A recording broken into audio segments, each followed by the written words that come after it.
Hello, everyone. We are having today a discussion with A.B. YEHOSHUA. This is the Israeli-Palestinian Confederation. We're not having a simulation, we're having a discussion with A.B. YEHOSHUA today. But just so to remind everyone, we are proposing a common government for the people of Israel and Palestine that would exist side by side with the Israeli and the Palestinian government. Today we have a special occasion, and we are speaking with A.B. YEHOSHUA. A.B. YEHOSHUA is perhaps Israel's best known and widely read author, has had his work translated into 28 languages. The New York Times described him as Israel's Faulkner. He is an outspoken advocate for peace between Israel and Palestinian. He is passionately in love with his country and his Jewish heritage, and his patriotism is reflected in his writing. He's deeply troubled by the rampant corruption and political unrest in Israel. Mr. YEHOSHUA often writes about his own disillusionment with government officials and has been critical of both the Israeli and the Palestinian government. The leading Israeli newspaper, Haaretz, recently published a major article about him, explaining Mr. YEHOSHUA's abandonment of the two-state solution he used to promote in favor of one state. We will actually be discussing today his article, which was published in April of 2018. And the title of the article is "Time to Say Goodbye to the Two-State Solution. Here is the Alternative." So that it is clear, we usually have our own simulation about the two-state, about a confederation. We made an exception this time to have Mr. YEHOSHUA present his peace plan, as was presented in the article in 2019, because we feel that this is a major shift in a very important person in Israel society actually advocating, not only advocating for a one state, but also presenting a peace plan, presenting a transition on how to create, how to make, to change from two state into one state. We, the Confederation, we believe in a common government, and we also believe in whatever other solutions. We are not against any other solution, but we think that a common government, a confederation, in the formula that we presented is the best solution. And we actually think that Mr. YEHOSHUA's article will help explain the Israeli-Palestinian Confederation formula better. So that, let me just tell you who will be speaking in the future for our simulation. On February 6th, we will have Jonathan Kutab, who is a Palestinian civil rights lawyer. On February 20th, Professor Sami Smuha of Haifa University. He's an expert on Israel and the Middle East and the economy and society. On March 6th, we will have Professor Alon Ben Meir, a political science professor of New York University. On March 20th, we will have Professor Shibli Telhami, who is a political science professor. On April 10, we will hear from Mona Ali Khalid, who is a public international lawyer of Palestinian origin, who has 25 years of United Nations experience. On April 24th, we will have Professor John Quigley, who is a law professor at Ohio State University and a specialist on Arab-Israeli relations and human rights. On May 8th, we will have Professor Lawrence Wilkins, who was the chief of staff for the late Secretary of State Colin Powell. So I created a little synopsis of Mr. YEHOSHUA's peace or transition to one state. The name of the article that was published in 2019 is Time to Say Goodbye to the Two-State Solution.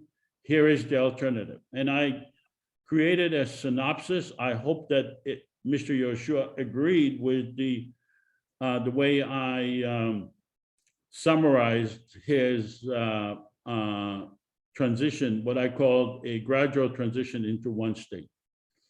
So he does not include Gaza in the transition into one state. He is in favor of halting all settlements, Israel to offer a permanent residency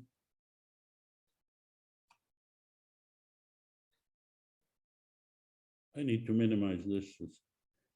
Israel to offer permanent residency to Palestinians to be followed by citizenship in 5 years. So from what I understand, Mr. YEHOSHUA is offering permanent residency to the Palestinians in the West Bank and the option to become citizens in 5 years.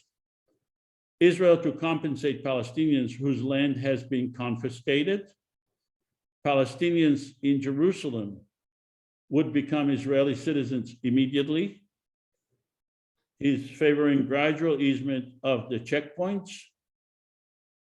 a sincere attempt to rehabilitate the Palestinian refugees, religious side to be administered by the three religions, change of government from parliamentary to US and British style governments, dividing the country to districts with 2 senators from each district to have some autonomy, especially related to religion. The law of return for Jews remain, but with stringent guidelines. Palestinians outside Israel or Palestine could return for family reunification only. Israel-Palestine to join the European market. So I'm going to stop sharing now and get back to Mr. YEHOSHUA. Welcome, Mr. YEHOSHUA. Did I summarize your plan correctly? Yes, but not correctly, not correctly. I have to explain. When I wrote this letter, this article, I was already, after about almost 47 years of supporting the two-state solution. I am one of the first who was, after the Six-Day War, was speaking about the two-state solution. But first of all, the Palestinians had refused, of course, to accept any solutions that will not whip up the Jews. The territory, the Palestinian territory, after the Six-Day War, without moving the frontier of Israel before the Six-Day War and after the Six-Day War was 78 of the territory of Palestine. And the Palestinians were only on 22 territory of Palestine. The majority was joined to Jordan and the majority and the minority Gaza would join to Egypt. If Israel was wise enough, they could accept the invitation of Hussein to take back the West Bank as it was before the war. In brackets, I want to say the Palestinians did not launch the war. The war was totally done by Egypt. This was the initiative of Egypt to do the war, not the Palestinian. So and Jordan was also involved in it. But if the Jordanian would take the West Bank back as it was before the Six-Day War, this could finally solve many problems.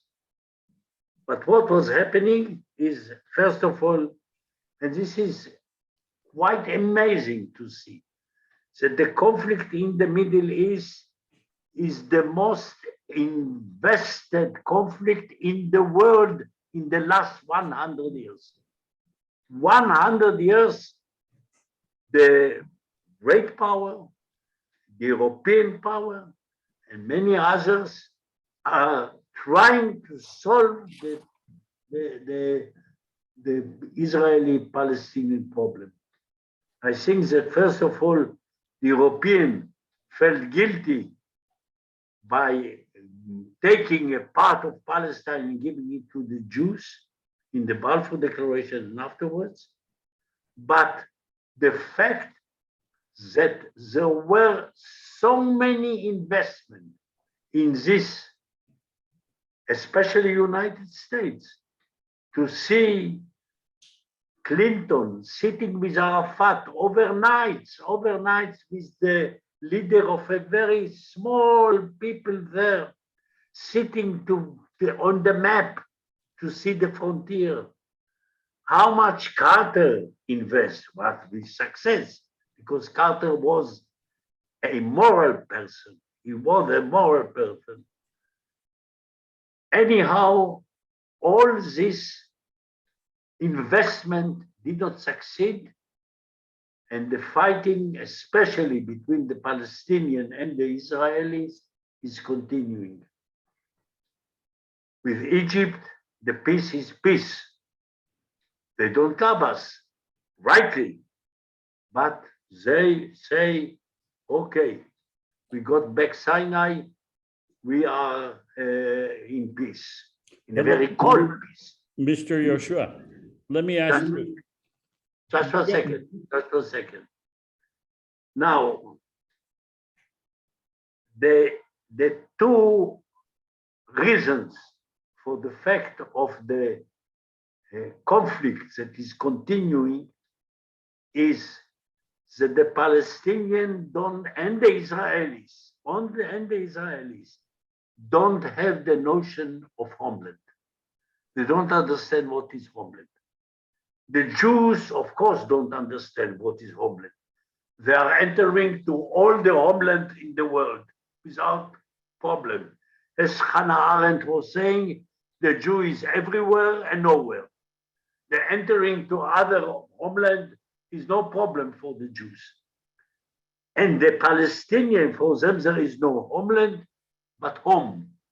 They want to return home, not to Palestine, but to their home.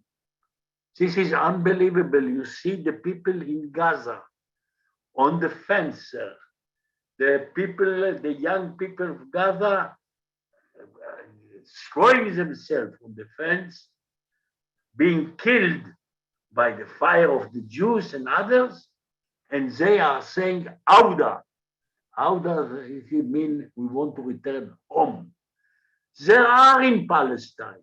They are living in Palestine. Gaza is Palestine. But for them, it's not Palestine. They don't want, they want home. It's like a person who left, I don't know, California, or was obliged to leave California, and he is in Arizona or something like that. He will say, I want to return home. Now, I come to the question. I don't propose confederation. I have to say, I propose an unilateral act of Israel to abolish or to liquidate the apartheid that is now in the West Bank. I emphasize the West Bank and not Gaza, as you said. The problem is not Gaza. They have done something terrible because we had been defeated there. We had been defeated. We had run away from Gaza like the Vietnamese, like you have run away from Vietnam. Run away without an agreement, without anything. Just run away and took the 8,000 settlers that were living in the thousands of refugees. But instead of building Gaza, getting money from the Arab countries and restoring Gaza and doing something special of Gaza, and to show that if the Israelis are living for them, this is the salvation, without recognizing us, without doing peace with us, just to build Gaza. They did not do. Instead, they dig tunnels and they throw missiles.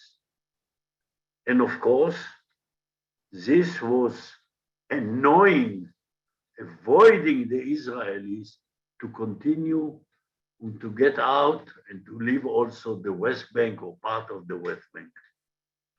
So in a certain way, they have contributed to the block that is in the relation between the Israeli and the Palestinians. But this is not the only thing.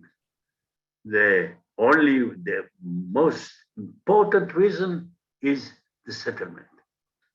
The settlement from the beginning. The settlement now in the little piece of the West Bank, 22 square kilometers, that's all.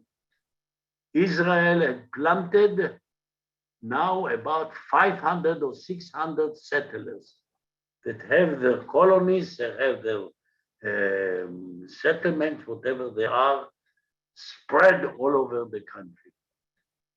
And this, of course, avoids any possibility of removing them, taking them out, if there will be peace, if there will be a peace agreement with the Palestinians.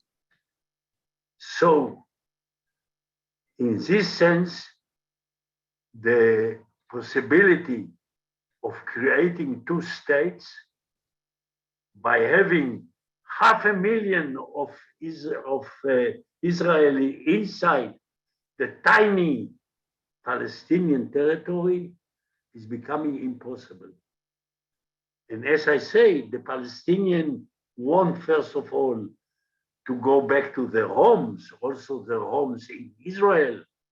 And secondly, there are millions of refugees that are waiting outside the frontier in order to enter to this state.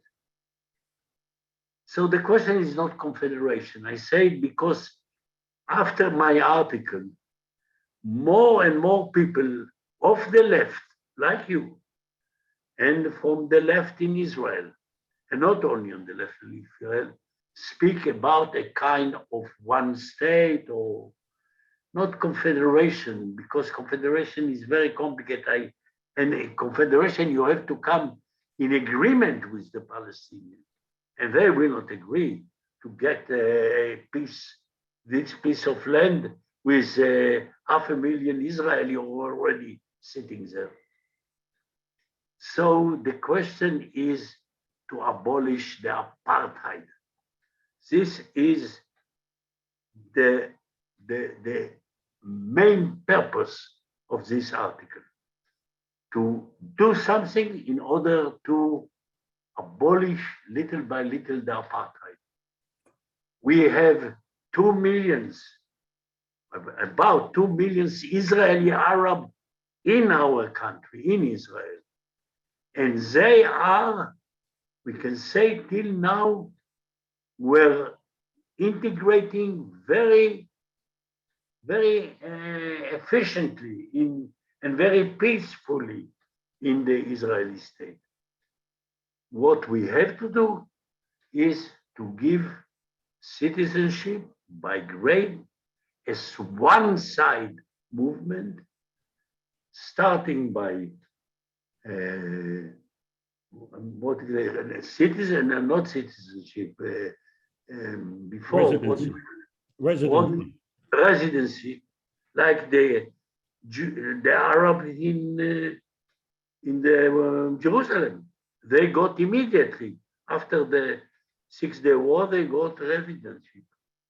And some of them can ask for citizenship. And this is a kind in order to abolish or to reduce the impact of apartheid. And especially. Let me ask you a question. Do you consider yourself a Zionist, and have you abandoned Zionism? What is concerning Zionism? Zionism is a law of return. This is Zionism.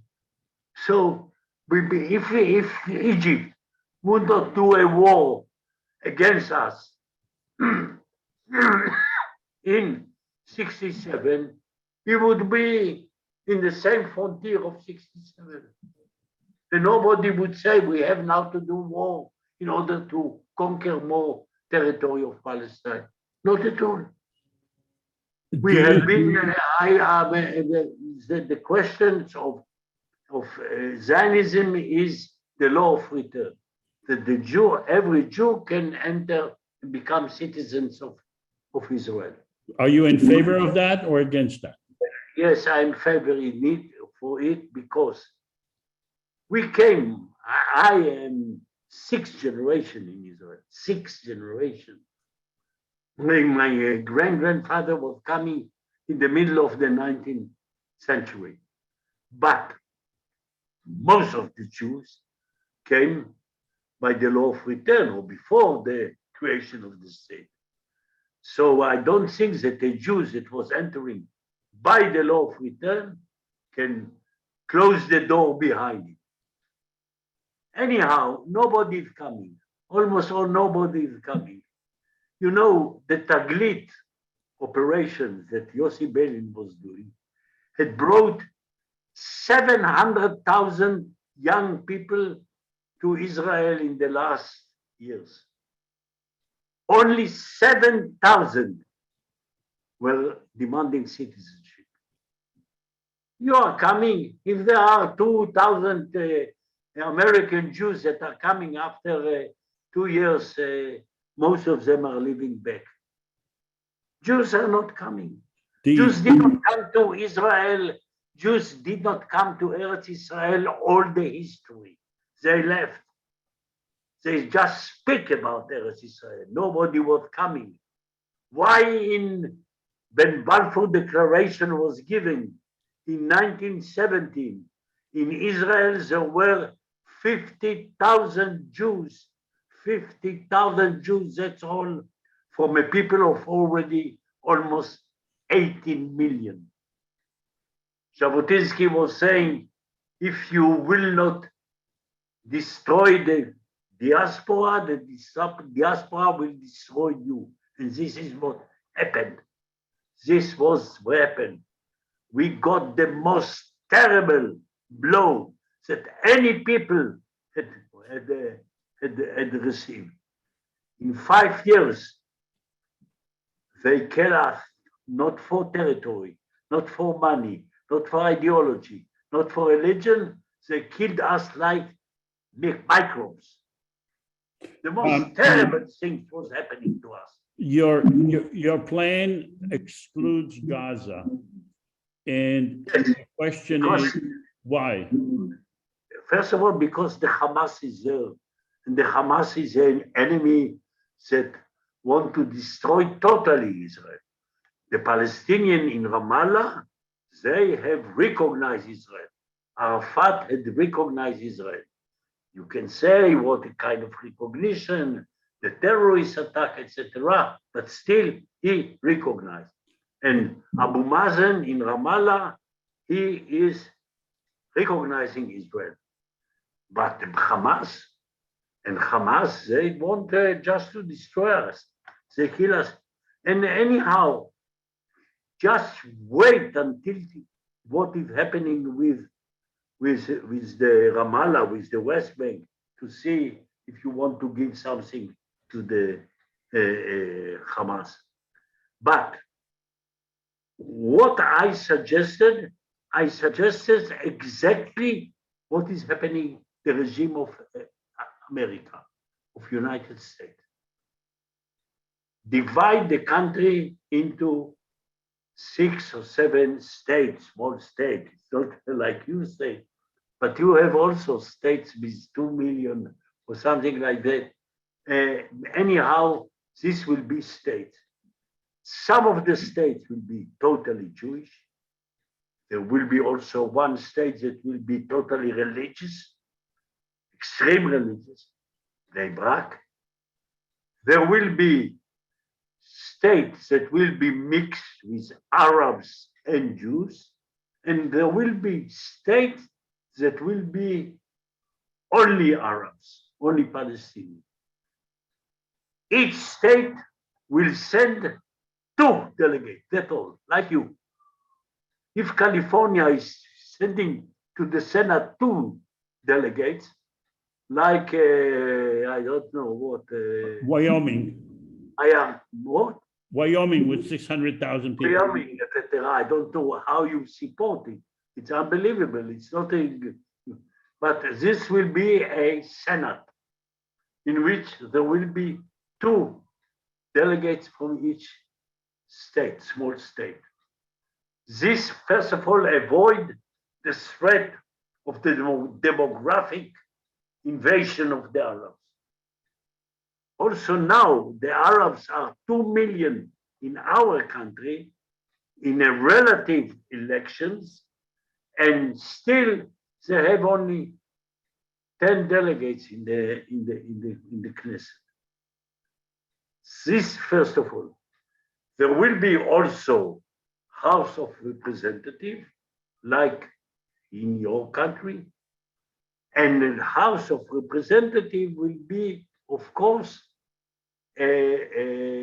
elected according to the British, meaning to the regional, not relative, what we call. I think that this is also in the country, in your country, the California, where there is relative election, they don't get the Democrats and the Republican. I don't know, but this can be a more mild kind of election. Do you see? And second, and the most important, to change the system of the government to presidential. This is very important because all the time the government is falling because of this delegate, because of that delegate, etc. President and vice president. The vice president can be an Arab, perhaps, why not? But there is a president. This will give more stability to the regime. Do you see the government of Israel willing to change to your system? No. So what's the point of having a proposal that would completely change the government when you admit that the Israeli government will not agree to it? What is the government of Israel? The government of Israel today is this, tomorrow is something else. The problem is, this is not the only proposal that you will give to the government and they will not accept. This is not something unique. But what I suggest is, first of all, that the left wing, the peace of camp, the camp of peace, will little bit change his idea. And this is starting already. Starting, I hear from my friends in the peace camp that are speaking now about the question of one state, giving rights, something like this, confederation, long confederation, etc., etc. And what I have to say is to the Palestinians, because the Palestinians themselves cannot accept it. I cannot guarantee that the Palestinians will accept it. But to the Palestinians, I give. And if not, I don't ask their permission. I give them. You want citizenship? You want residency? Take it.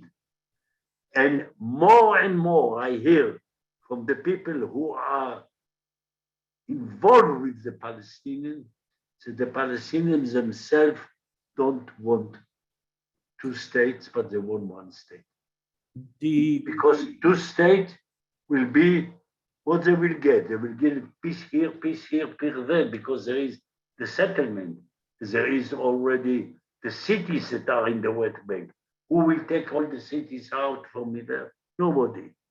So in order to do something more human, and this is what you have to do, you have to support this kind and not repeat again and again two states that does not, nobody see any possibility of it.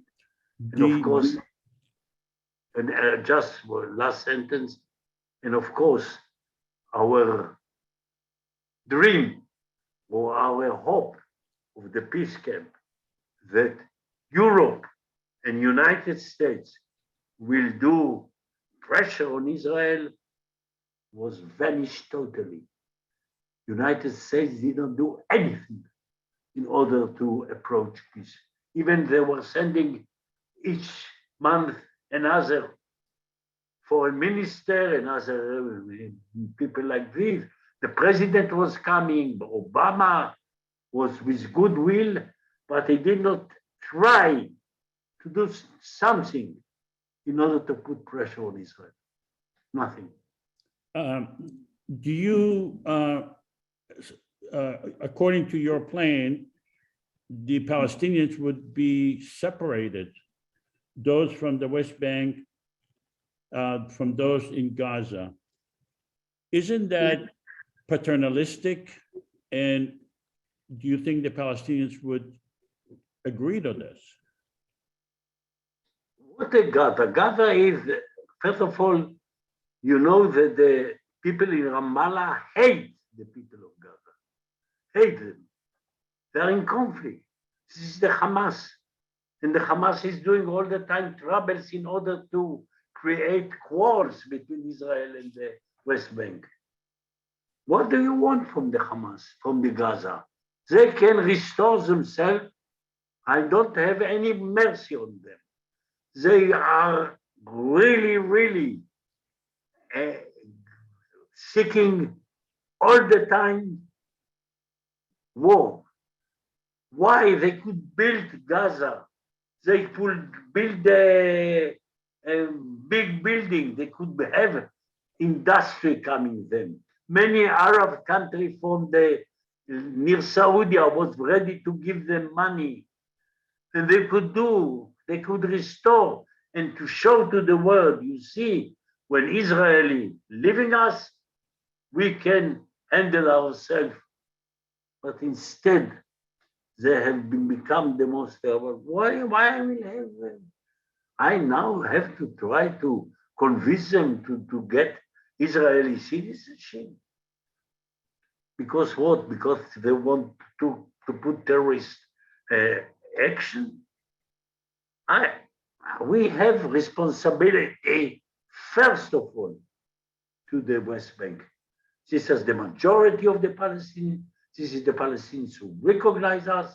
This is the Palestinian we can live with them. And generally, after the Oslo Agreement, after a certain period, after the Oslo Agreement, they have control of the terrorist attack. Do you More or less. do you see a distinction between Hamas and the people in Gaza? Are all the people in Gaza I Hamas? don't know, the Hamas, this is their government. What can I do? I don't know. You can do a distinction between Peace Now and Netanyahu. Or, this is a government. They are shooting. They are digging tunnels. They have put all the effort of Israel to stop them. They have killed our soldiers. What I have to do with them? I left them. I took the settlers there. I took them out. What do you want? People, I don't want to talk about it. Yeah. Mr. Yehoshua, I know that you went to the hospital today, and I want to see, are you able to take some questions from the audience? Are you willing to take some questions? Okay, we'll do it until 8 o'clock, my time. Okay. So that's about 20 minutes? Yes. Okay. So if you want to ask questions, please raise your virtual hand, and I will call you to ask the question based on what I see. So the first person is Nasir. Nasir, you want to ask a question of Mr. Yehoshua, and then Jay Johnson. Yeah, my And question, then Rizwan. sure. So my question is, in my opinion, based on what I'm hearing, and let me ask you this, is the narrative of blame for not accepting a two-state solution the Palestinians or the Israelis, in your opinion? And secondly, do you feel that it is right to equate the ruling factions that are in control rather than the general population? Because when we're saying the people of Gaza, which, by the way, as a Palestinian, I would never abandon people in Gaza as a solution, because what you're saying is you're blanketing basically the apartheid system in Israel, and praying on the Palestinians, praying on the Palestinians by offering them residency and better economic life to basically withdraw their rights to real freedom, while denying Palestinians to return to their homeland, the right of return, while giving Jews the rights of return. This is very, very hypocritical. There is no right to return. And there is no right to return. A person that left his house, the house is not existing at all. In order to give them their house, you have to destroy buildings or buildings of Israel to give him his right, his right to return to Israel. And first of all, that's not true. He will give me more than 80%. More than 80% of the homes where Palestinians lived are still yet empty. This is according to demographic people. Nasir, please ask questions. Do not argue with Mr. Yehoshua. Just I'm asking. Let's be polite, Mr. Yehoshua, to Mr. Yehoshua, and just ask a question. I think the question basically convey what you want to convey. So just ask the question, not argue with Mr. Yehoshua. Okay, let's go to Jay Johnson. Jay. You need to unmute.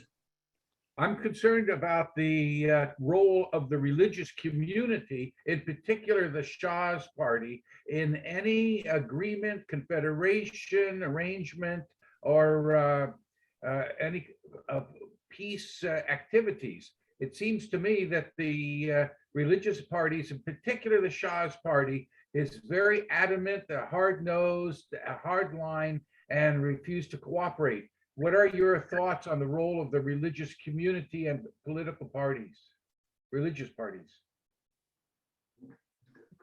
First of all, I want to repeat again about the Gaza. It's I don't know how much I am angry by this question. Because there are in the West Bank people that are suffering all the time from the settlers, that are killing children there, etc. And they need help and they need rights. And they have the necessity and they are under our responsibility. We are governing them. What do you want from the Gaza people? We don't govern them. What do they want? Just stop their activities, stop their, I don't want to continue about the Gaza. I also, now about the question of the religious. The religious communities are divided into 2 or 3 kinds. The most terrible now activity, the most bandits, there are now the settlers in the West Bank, what we call the religious national kind of settlers, who are all the time beating, putting fire on the villages of the Palestinian, and all the time are doing provocation. And the religious that are in Bnei Brak, the most extreme religious, they will can put their life without problem, as they are doing in New York.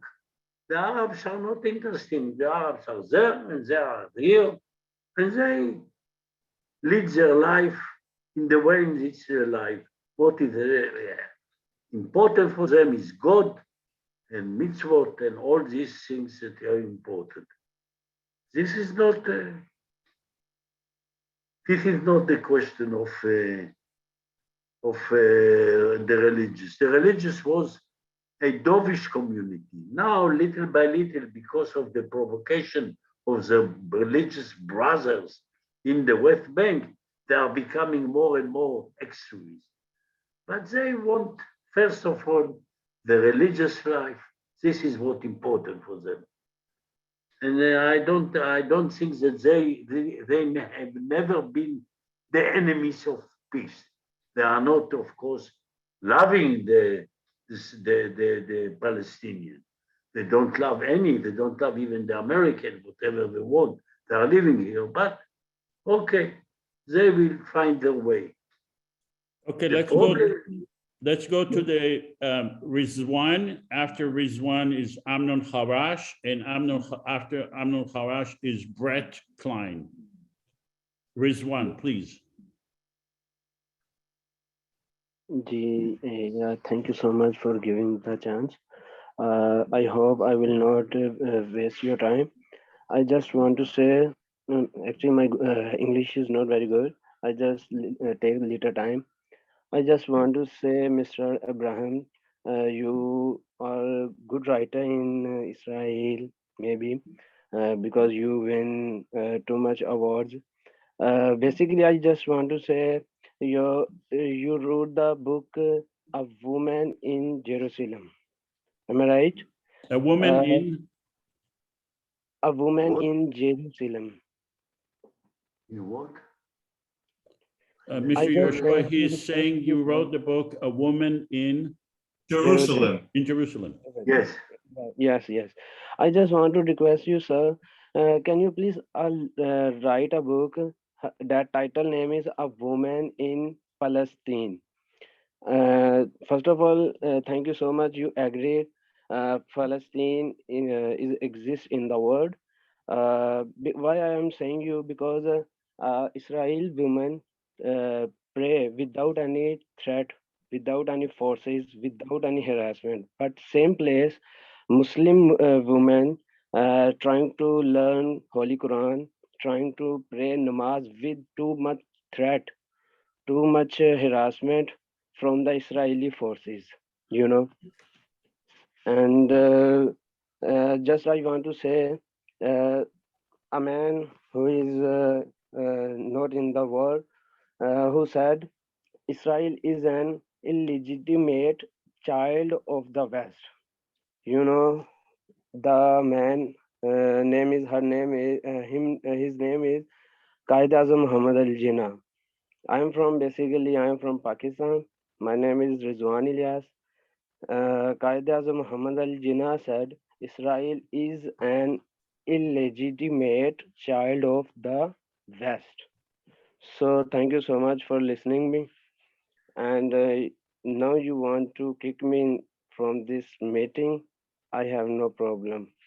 Thank you so much, sir. I just want to say this because too much threat Muslim women faces in Palestine, Israel, too much harassment on Palestine. So, I'm here. and listening to you. Rizwan, your question is Israel the illegitimate child of Child of West. Of the West. the West? Yes. Okay. It's not illegitimate. What means illegitimate? This was a people that was spread all over the world and had got the terrible, terrible blow ever people had got in history. And after the Holocaust, Europe was saying we have to try to normalize the Jew and we'll give them a piece of land in Palestine, there where there was their former land. You can say it was not just. You will be right. They didn't ask the Palestinian the permission to give a part of the land to the Jews. But the Jews were coming them and they say, we want to live with peace with you. But the Palestinians say, no, this is our country. They did not want to give. I can understand the Palestinian. I can understand the Jews. Both sides did not have any other alternative but to do. The Palestinian had done a war in order to sweep up the Israeli. They did not succeed. Now, what we can do? These are people there coming, most of them coming from the Holocaust, refugees from the Holocaust. Sorry to interrupt, I believe It's not a question of the West. The Soviet Union had voted for the creation of the State of Israel. The Soviet Union with Stalin was voting. Turkey was voting for, was creating relationship with Israel. Iran, in this time, was creating them. So there was Arabs who understand, but the Palestinian right did say, not on our account. let me tell you, sir. Okay, let's go to Amnon. Amnon, I you're just- next. Rizwan, we're going to Amnon now. אוקיי, Yeah.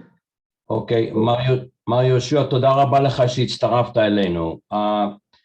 First of all, I would like to get your opinion on the following two issues.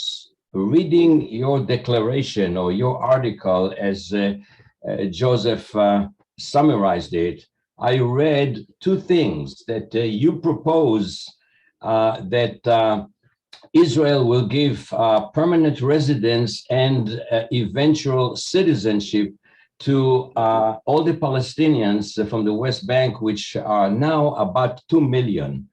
Secondly, you proposed that Israel will admit 1 million refugees for the what you call reunifications of the families. No, I didn't say. That I didn't say about 1 million. I say the law of return of the Palestinian will have to be checked. They are living, most of them are living in Jordan, in Lebanon. I don't think that they have 1 million Palestinians to the West Bank will be a disaster. okay. for the Palestinians themselves. Also. So my Because question. what? So my question to you, sir, is if we admit as permanent residents and eventual citizens 2 million Palestinians, and then we admit another million refugees, you're talking about adding 3 million people, you are going to destroy the demographic characteristics of the state of Israel totally. And do you think this is going to bring peace, allowing so many people that a lot of them oppose the existence of the state of Israel? It's going to be a destruction of the characteristics of the Jewish state. So do you think it's going to work? Do you think any Israeli government in their right mind is going to agree to this kind of thing? What do you think? What I think is, or you want to continue apartheid in the way you do it. First of all, no refugees will be admitted. First of all, the refugees could settle in Jordan and in other countries, and we open the frontier for the refugees. This will be a destruction of Israel and the Palestinians themselves. But the Palestinians themselves will be destroyed by the fact that there will become 1 million or 2 million refugees. But this is what you wrote. This is what you wrote. No, I didn't say. No argument, just questions, please. I did not say. I say there will be some refugees that will be admitted under control, and this was also in Oslo Agreement. And this was speaking about a very small number. No. So take it out. Okay. The problem will be to convince the Israelis to give residency. This will be so difficult. Because in Jerusalem, you saw Jerusalem today. Israel gave to 300,000 Palestinians in Jerusalem residency. Now you see Jerusalem. I'm going there every time. Jerusalem has become less Jewish? No, Jerusalem became more Jewish during these 50 years after the, check it. We have lived with 2 million Palestinians inside Israel. And now for the first time, Netanyahu wanted to join a coalition with the religious Palestinian in the Negev. And they are now in the coalition. You can live with them. You are speaking Jews that are all over the world. You are doing your life, your Jewish life, very good with Americans, with French, with Pakistan, with everyone. All the history of 2000, you have been spread all over the world. So you cannot. I'll make one comment to what you said, Mr. YEHOSHUA. Those Palestinians who receive permanent residence in Jerusalem, they still commit a lot of terrorist activities in Jerusalem and kill innocent Israelis and tourists. Even though they receive the permanent residence, they still commit terror. So what do you say to that? All right, let's go to the next. I don't know. That's not a question, that's a comment. I don't know how much terrorist attack was doing the Palestinian who got residency or the Palestinians that came from the West Bank. I don't know. I did not count them.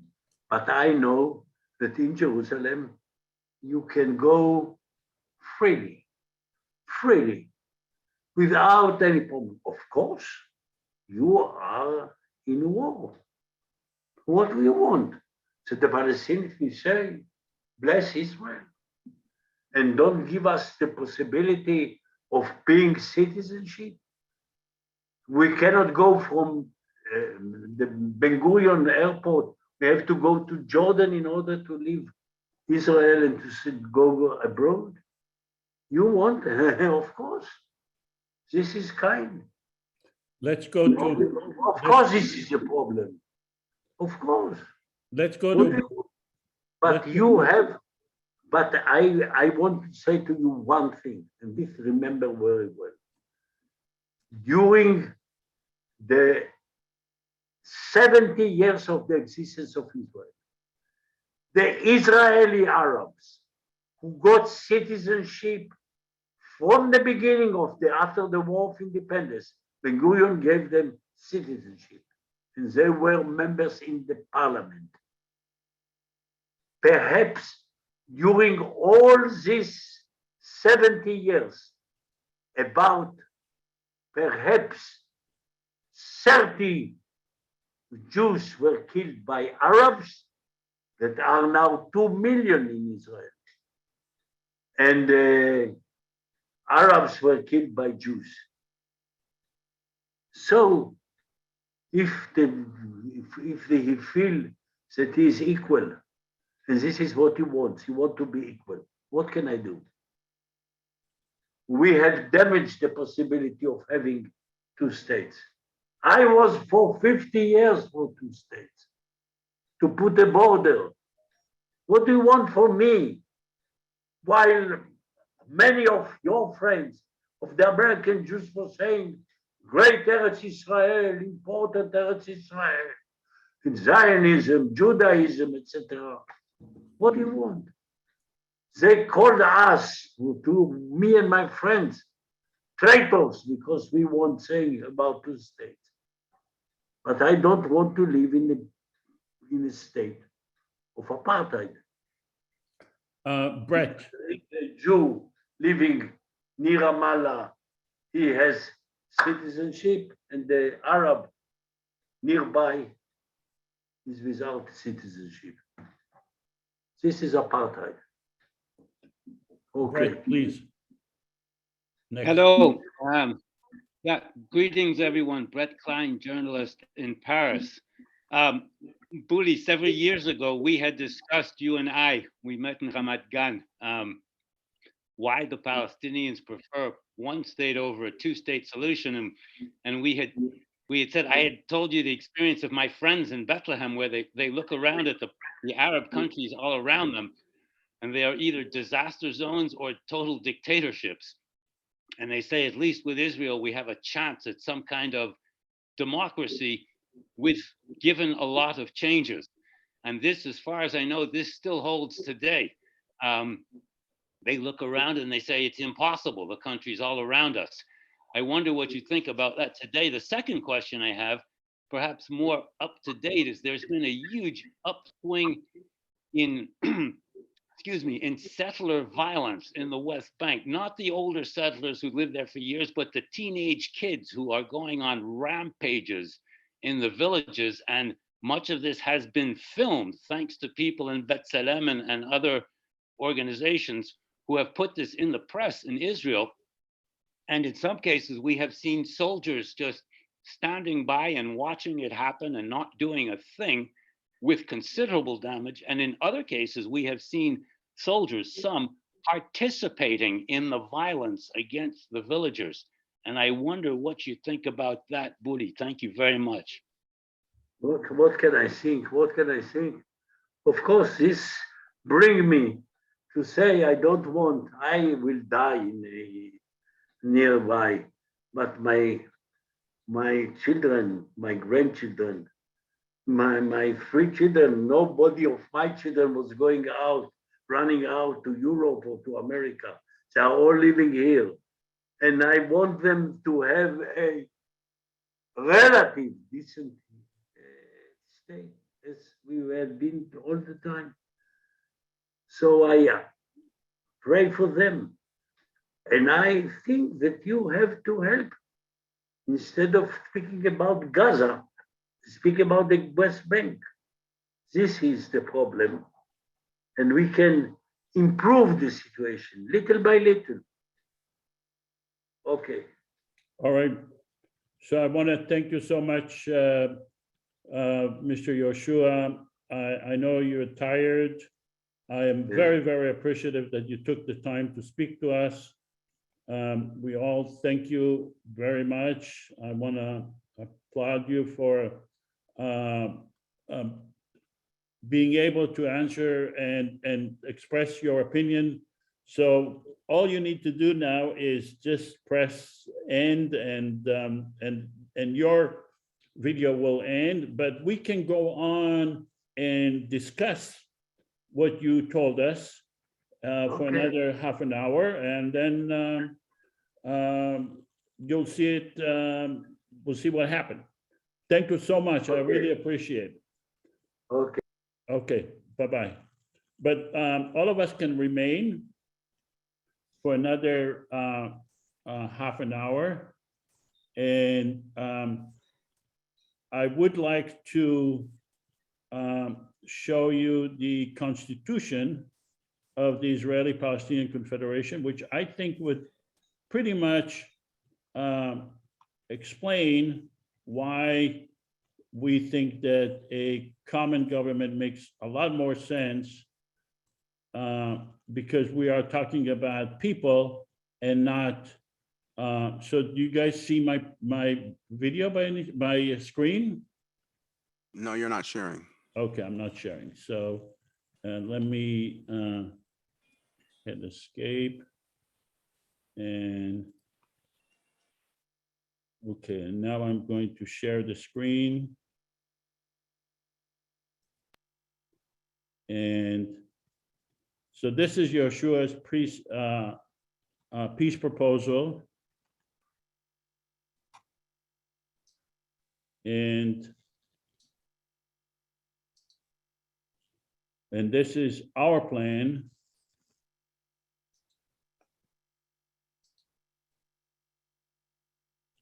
The conflict between Israelis and Palestinians has endured for generations, and instead of time healing the wounds, it's only caused the anger to fester and the violence to grow. But what if there was a way to alleviate the tension? Something that may not outright solve every problem, but at least create a forum that encourages a peaceful compromise. Welcome to the Israeli-Palestinian Confederation, a common third government between the Israeli and Palestinian citizens, specifically designed to foster peace, tolerance, and economic prosperity between the two nations. Here's how it works. First off, both Israel and Palestine will keep their respective governments. Israel's Knesset and the Palestinian National Authority will remain unchanged. The Israeli-Palestinian Confederation, IPC, will be a third entity acting as a unifying agent between the two. The IPC will comprise 300 parliament members elected from 300 districts in Israel, the West Bank, and Gaza. Above them will preside a president and vice president, one Israeli and one Palestinian. In order for the IPC to pass a law, it will require a 55% majority from its Israeli representatives, as well as a 55% majority from its Palestinian representatives, thereby preventing either side from monopolizing the legislature. Of course, the IPC won't undermine the political power of either the Israeli or the Palestinian government. At any time, Israel or Palestine may veto a law passed by the IPC. If neither side vetoes, the law is passed. And the two nations are another step closer to resolution. Please help us make this a reality. The Israeli-Palestinian Confederation. We might speak different languages, but we all mean the same thing. So I would like to go through the Constitution and then open up to questions. We believe that Palestinians and Israelis are entitled to equal rights under the law and guaranteed human rights and freedom. The Israeli-Palestinian Confederation does not intend to supersede or supplant the Palestinian or Israeli governments, nor to abrogate or undermine any agreements between those governments. This is important because what Mr. YEHOSHUA said, basically his plan is to change the Israeli government completely, and to, he didn't say that, but it's implied, to change the Palestinian government basically eviscerate them and create a different system. We recognize the need to work with Israeli and Palestinian governments. Our purpose is to, so we basically say, fine, the Israeli and the Palestinian governments will remain. We don't have a way to dismantle them, and therefore we recognize them. Our purpose is to resolve conflicts and to expand the relationship between Palestinians and Israelis in a fair and equitable manner. We believe in equal rights under the law, guaranteed human rights and freedom for all. We voluntarily give the legislators and governments of Israel and Palestine veto power over legislation we pass relating to the domain of control of those governments. So we basically said we will be a separate independent government which will pass legislation, but if those legislation, those laws impinge upon the domain and control of the governments, we give them a veto power over that. And we believe in the separation of power between the legislative, executive, and judicial branches. So that's democracy. That's how democracy works. We believe in the creation of a permanent secular government for all the people residing in Israel and Palestine. We believe in having a separate judicial branch relating to the IPC legislation with Israeli and Palestinian judges, with a system to avoid biased decision based on nationality. So now that you heard Mr. YEHOSHUA speak and present his plan, do you have any questions regarding our plan as it is shown in the Constitution? And I'm going to stop sharing.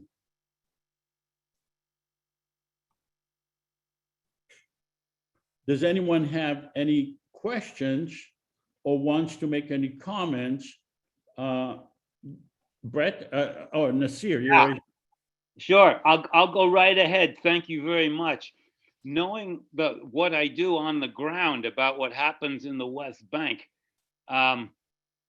this concept of presidential and judicial and legislative powers, the separation of power that you have in Israel, in the West Bank, that does not exist at all. As far as I know, the legislative branch of the Palestinian We're not saying Authority, that exists, Brett. We're saying that's what we want to create. right. Well, I mean, they would have to create that, the Palestinians, in terms of their own government. No, I don't think that they have met in years, the legislative branch of the Palestinian Brett, I Authority. don't think you understand. We are proposing a common government for the people of Israel and Palestine together. So a new system altogether, regardless of what the Palestinians have done before or the Israelis have done before. Are you saying the Palestinians are incapable of having a democracy based on separation of power? Is that what you're saying? Until now, yes, totally. Okay. They're totally corrupt. Yeah. They're totally corrupt. This is what my friends tell me every day. Okay. This is why they want to be under Israel, because Yeah. they don't trust their own leaders. Okay, so you are saying that because they did not have a democratic system, they're incapable of having it in the future. Is that what you're saying? I can't make that statement, but it So, certainly, until now, it looks that way. Although I think your idea is a great idea. I think it's a great idea on paper. Okay. Yes. Do you realize that the Israeli people have been in existence for thousands of years, and they never had an election until 1947? The Jewish people have been in existence for thousands of years. The Israeli people have not been in existence for thousands of years. But the Jewish people in Israel never had an election until 1947. So to say that just because of the past, the future is incapable doesn't wash. But let's go to Nasir. I think sometimes there's confusion between what the Confederation, the government of the Confederation is, and what the government of the individual governments are.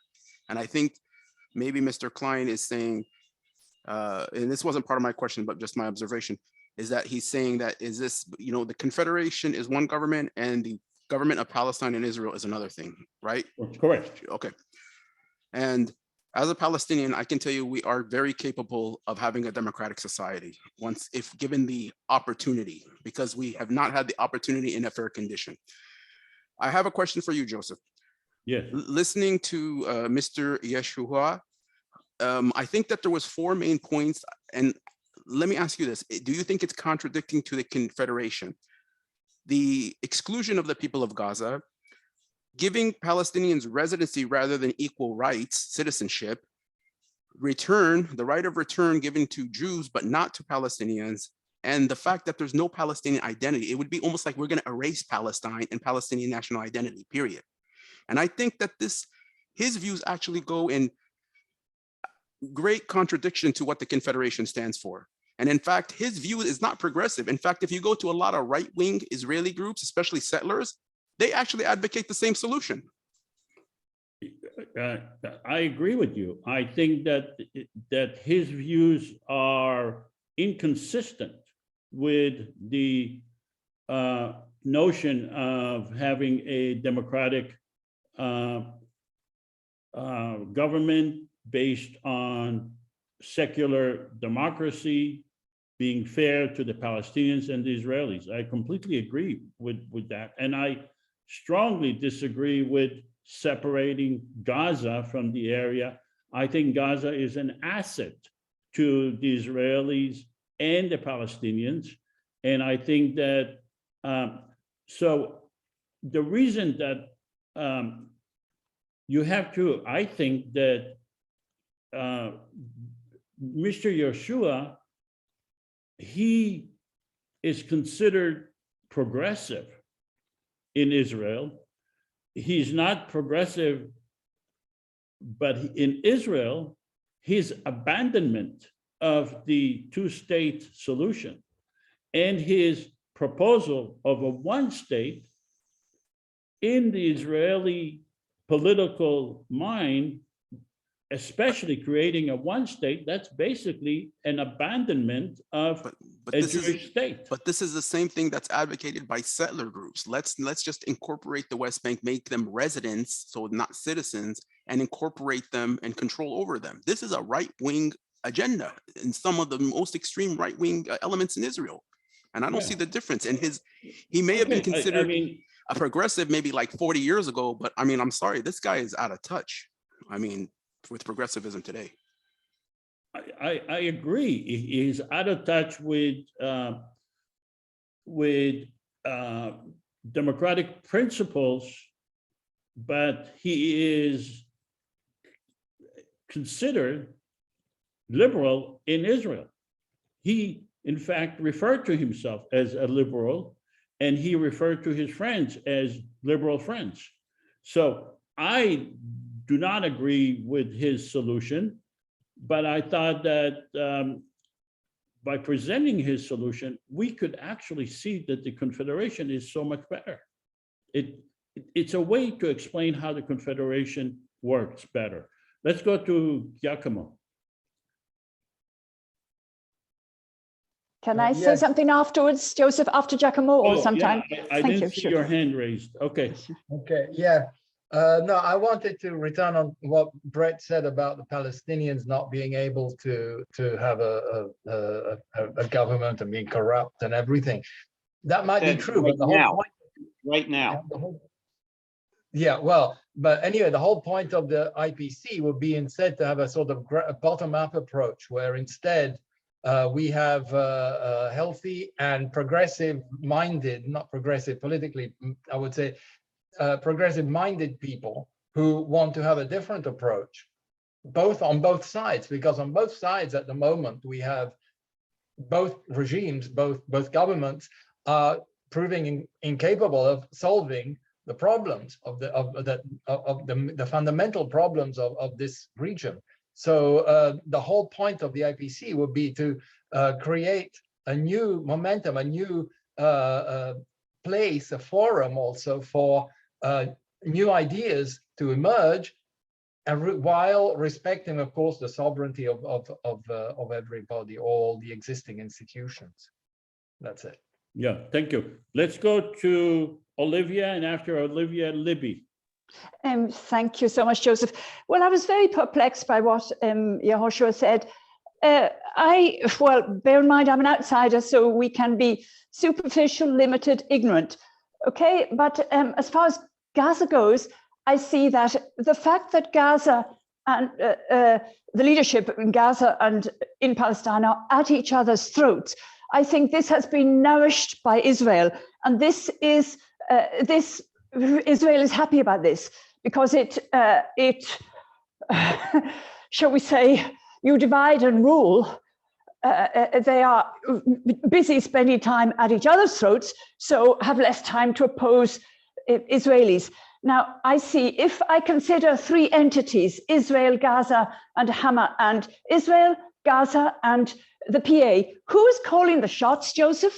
Who is calling the shots? Israel. Israel supplies water, not much, not enough to the Gazans. Israel supplies electricity, not much, not enough. And the consequences are suffering, unemployment, poverty, beyond description, absolutely appalling, appalling. I would invite this writer, whom I appreciate as a writer, to read Norman Finkelstein's book, Gaza, the Martyrdom of Its People. Finkelstein, I think you call him Finkelstein in the US, he spent 8 years researching that book. Is it all lies? Is it all nonsense? You're talking about a serious US academic.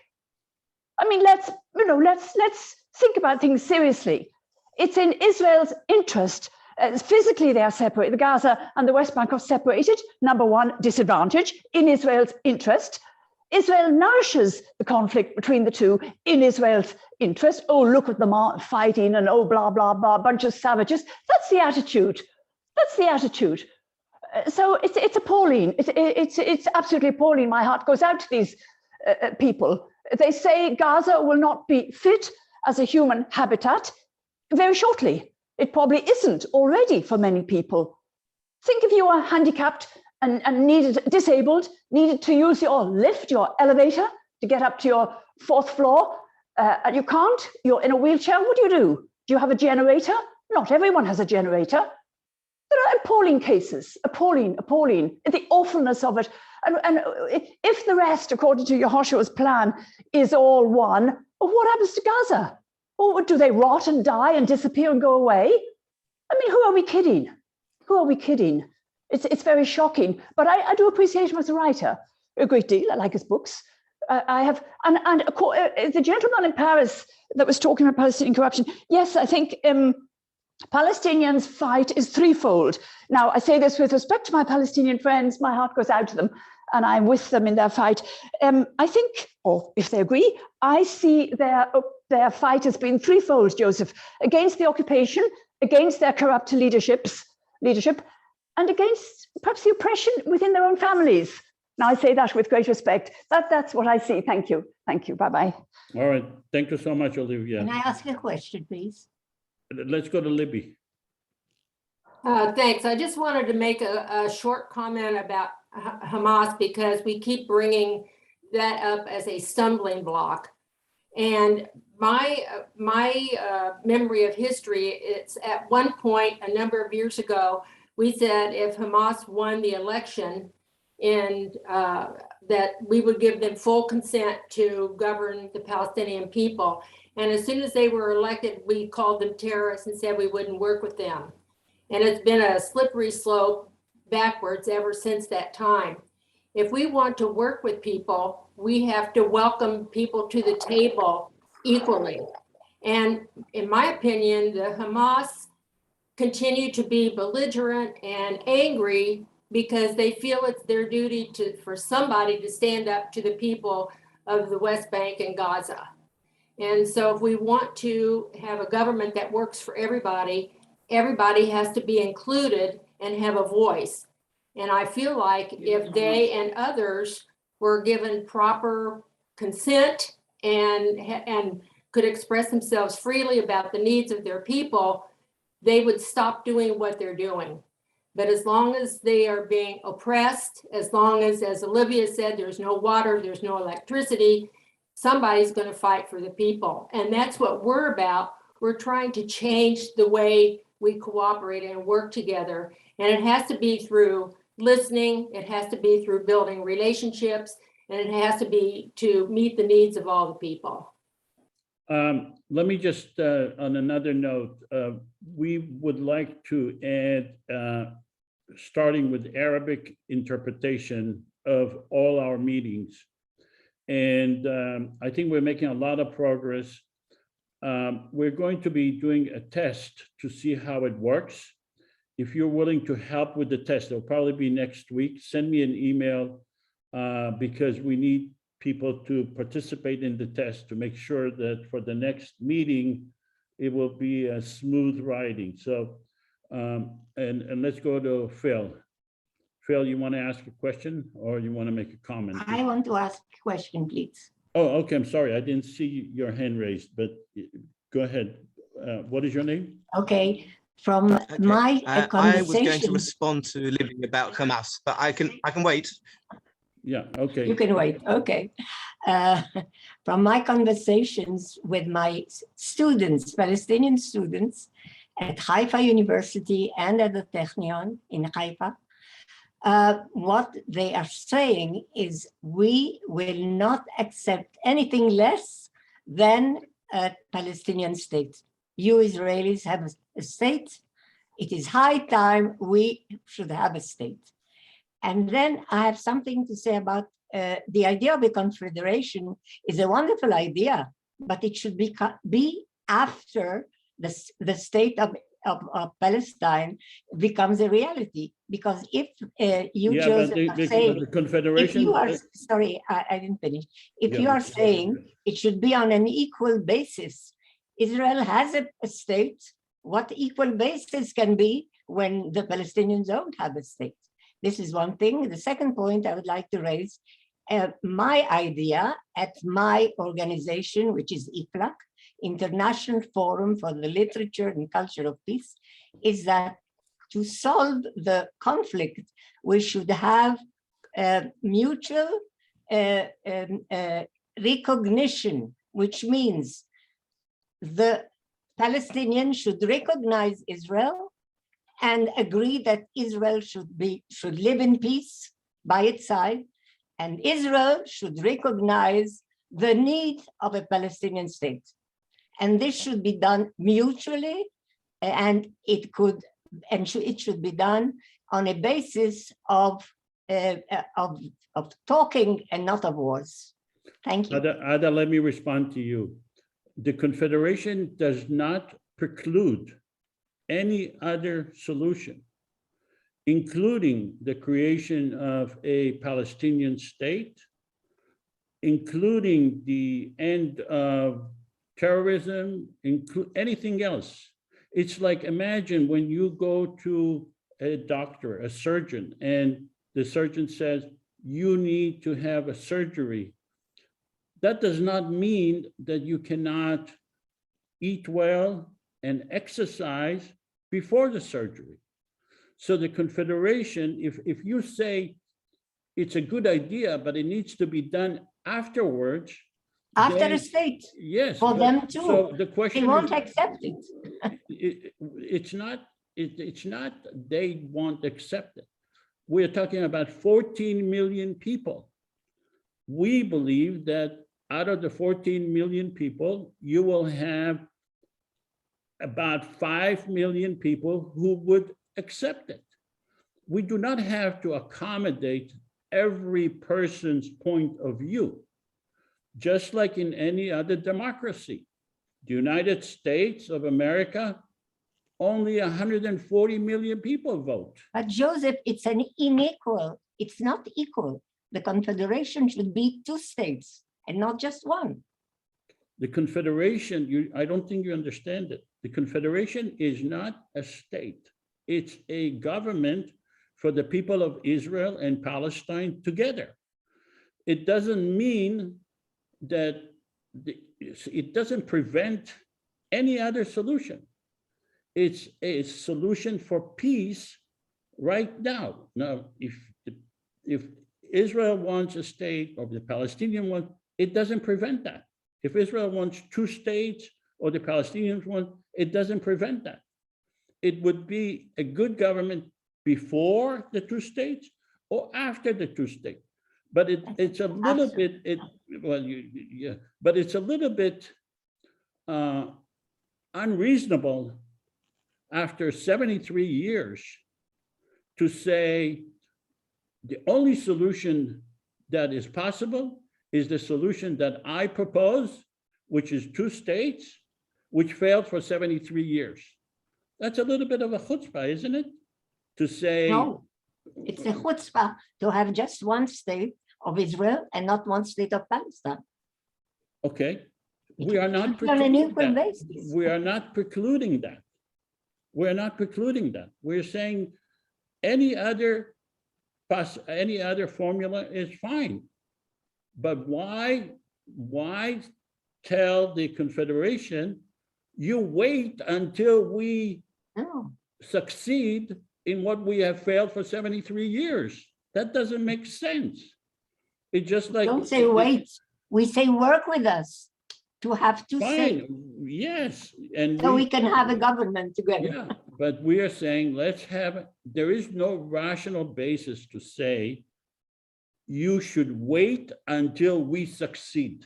That's what you are saying. No, we should Okay. all work Fine, together. all right, let's go to Phil. Again, okay. So Libby commented that in 2006, when Hamas won the election, the whole world just changed their mind and said, right, they're terrorists, we don't recognize that. It didn't quite happen like that.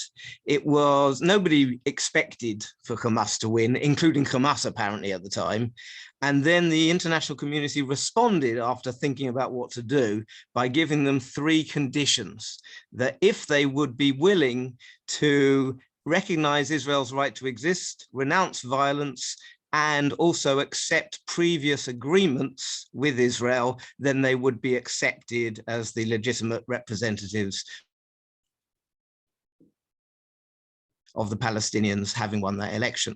But they weren't able to meet those criteria, and as a result, then things fell apart. And we can certainly point fingers of blame in all kinds of directions as to why things fell apart and how all the violence spiraled. Olivia has already commented that there were issues on the Palestinian side internally. Those do exist. Israel holds responsibility too for many things, but we mustn't also forget, for example, that Iran has its fingers in many things that go on here. So we should never think of things in black and white terms.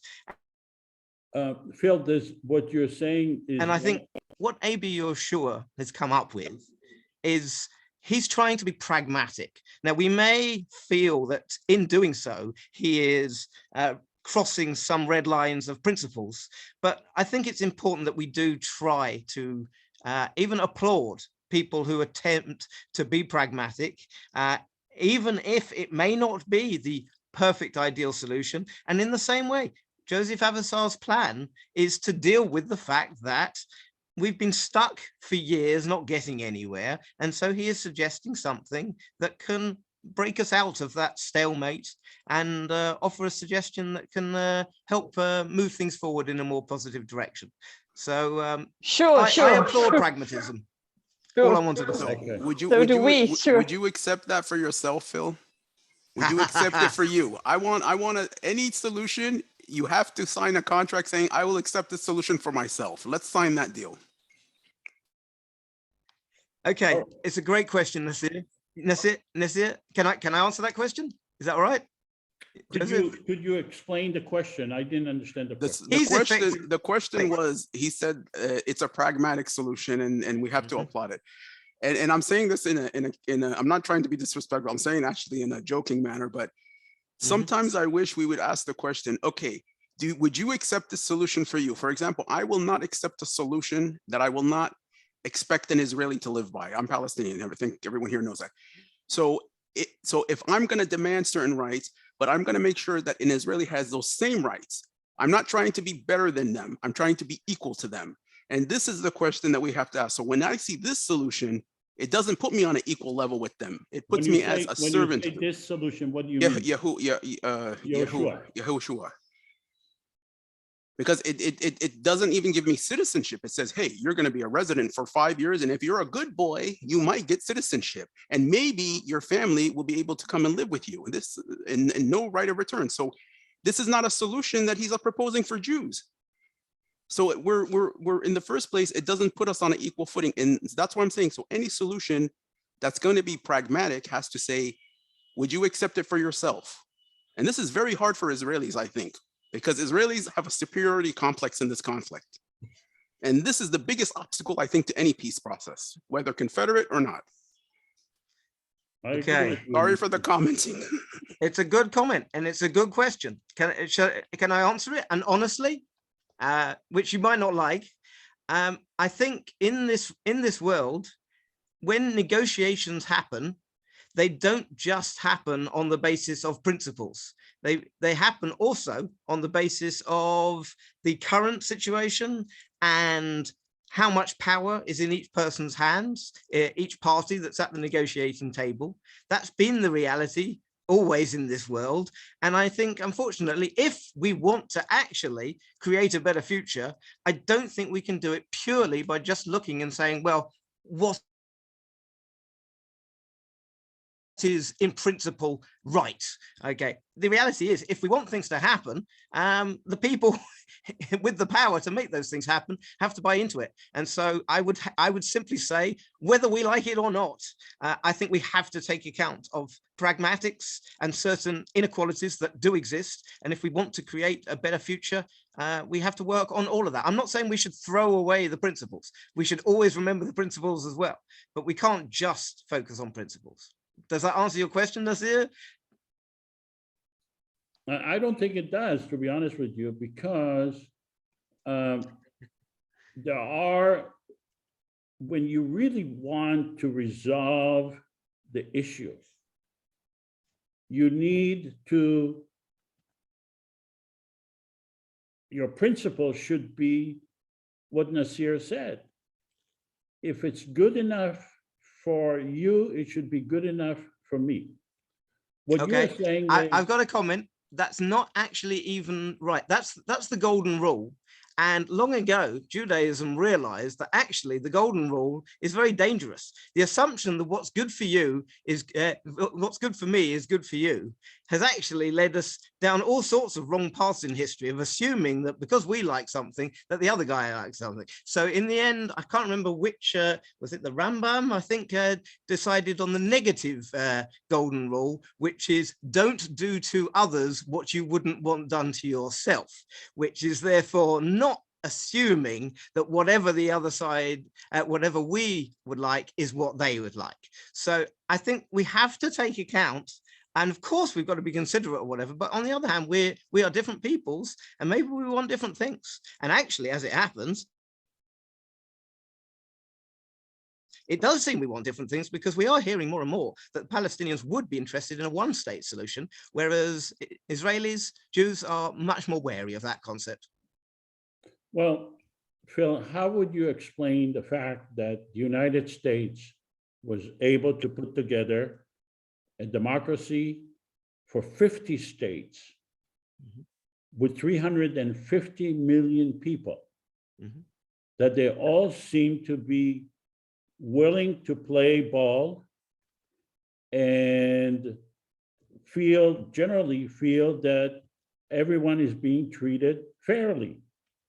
Why is it that in Israel-Palestine, with 14 million people, with an area smaller than 20 times smaller than the state of California, is having so much problem? That's because one side is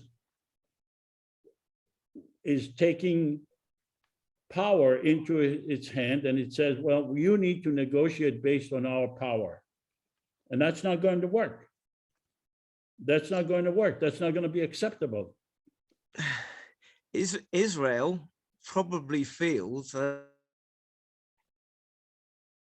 the moment it has been working for them. it may not be acceptable and it may not be right, but I think Israel does feel that it's been working for them. And just look at what's happened now with the Abraham Accords. They'll be feeling, wow, look at this. We just stood our ground. And now little by little, the Arab world are actually getting on board with us. So they may feel it works. Now, and by the way, I would like to say, and I hope it doesn't cause offense. How could they feel that it works with 73 years of wars? I would like to answer your question, Joseph. Joseph asked the question, why 50 states can work together and 2 states, only 14 million, cannot work together? Because you don't have the 2 states. The 50 states have a state. Each state is working from its own status as a state. But like Nasser said, as long as we are not a state, we are not equal. So we have to understand the states work because they are 50 states, but one Israel with a state and one Palestinians with no state, it cannot work. They have to have a state too to be equal to us. Joseph, can we move? I agree with you. I agree with you, and I don't think in this land we can try to emulate the American model of trying to be one people. I don't think either Jews or Palestinians want to try to merge into being one people the way the United States has done. And so I don't think it's the right model. On what basis do you say that? What is the evidence? I live here. What is the evidence that you have? The evidence is what Nasser said. Where was that ever tested? Nasir, do you agree with me? Should we be one people or two peoples? You ask me? Okay. The question Nasir's a Palestinian. That's me. He asked me. Answer. Let me answer the question. Phil, why are you avoiding the issue? Nasir? I'm asking you, you said that, and it's not one people. We are not, it's people. 14 million people. And what I am proposing is a common government based on secular principles. And you're saying we want to have certain conditions, we want certain things happening. And I say, we don't take that away from you. But I think you seem to be against the principle by making up ideas that they don't want it. Where is the evidence that they do not want it? Where was there ever election for the people of Israel and Palestine together based on democratic principles? To answer the answer is no. Yeah, to answer Phil's question, I think that it would be, a lot of people think that this proposal, whether it be confederation or one state, is unacceptable to Palestinians. I think the opposite. I think Palestinians would embrace it. Majority of them would. And I'll tell you why. What's the use of having a country called Palestine if we don't have equal rights, if we don't have access to borders, access to our natural resources, be a regular state equal to Israel? I mean, it's just a name on the map, right?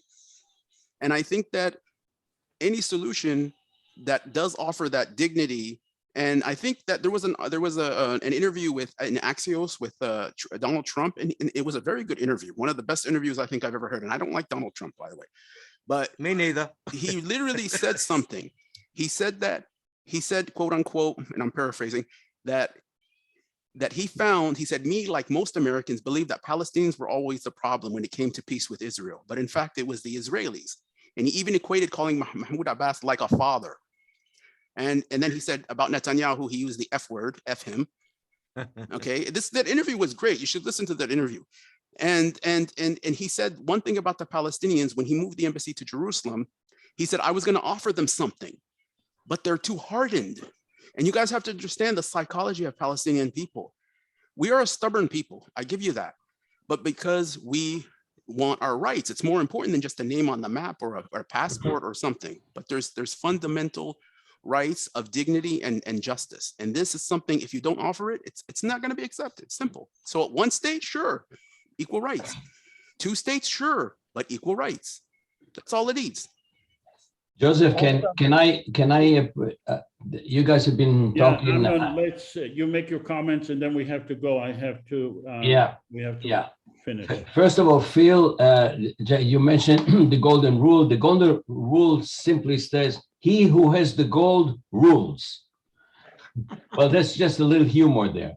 Secondly, I totally agree with Nasir, what you said earlier about Mr. YEHOSHUA, that he is out of touch. He is really out of touch because for several reasons, and I don't want to go into all of them, but a couple of reasons is he said that if Israel gives permanent residence and citizenship to the Palestinians, then there will be peace and everything will be fine.